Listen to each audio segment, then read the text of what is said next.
welcome to Camper Van Conversion in bite-sized chunks. If you happen to have come across this page through some random link, you might want to click on the link in the top right hand corner to take you back to the introduction to tell you a little bit more about these videos and how you can get the best out of them. So just a short bit on the media centre. We decided against television. You may decide you want a TV. We're not massively big on TV when we're travelling.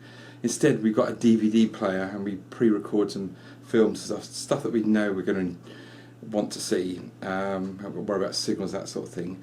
Another consideration is my van is quite stealthy. It doesn't look like a motorhome because we just like to do a bit of wild camping. So I didn't really want an aerial sort of system on the top. But you know, you'll probably want to do that, and you can buy these aerial systems, these domes that sit on the top. So it's just the usual thing about the electrics. Make sure you get your transits in. Ours, you probably saw the design, our media centre sits above the fridge, a bit of a space there, and the DVD's on a pull-out sort of slide. And what I'm going to do, I'm going to just show you a very short, I think it's about 2 minutes, a clip of me building that media centre. While I was building the van, I had a video diary going on YouTube, so people I was collaborating with could see what I was doing.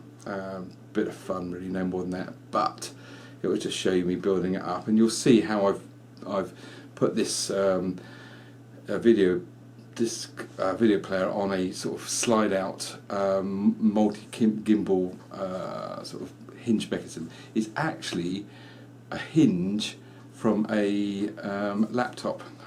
So the laptop opens up and the screen rotates. I got it off eBay.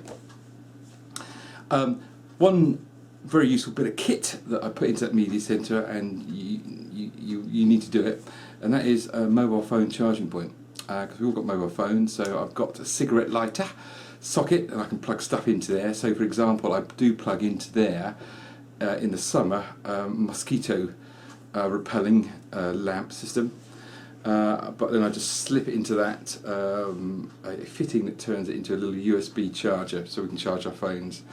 But that's really all there's to say. There's no real sort of tips or problems I come across that I ought to pass on, but maybe hopefully you'll enjoy the little diary clip I'm about to show you and the twist at the end.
Okay, so after that show-off clip on how I built the slide-out caddy for my DVD player, just have to let you know I've now ripped it all out.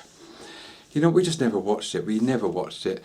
We seem to be doing other stuff. You know, if we're in a town, we're out looking at the local pubs, checking the local restaurants out, that sort of thing. If we're out in the wild, we're just thinking about what we're going to do the next day. We just never watched it. And crikey, you know, people put TVs in their vans. You may want to do that. That's your choice. It wasn't for us, so we ripped it out. So I've just tidied up the media centre as a result, and that's what I got there now. So left to right, switch on and off the power outlets. That's the power. The black thing next door to that is a power socket for 12 volt, like a cigarette lighter.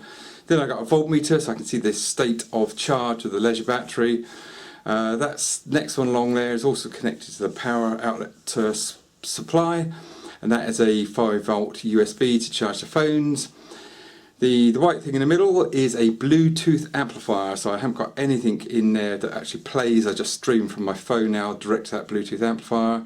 Then a clock, then a switch to turn off a GSM amplifier I built in, and then a switch to turn the whole lot on and off. So much neater, nice retro look with the chrome, but yeah, we took that video player out after all that work making the caddy. Ho hum.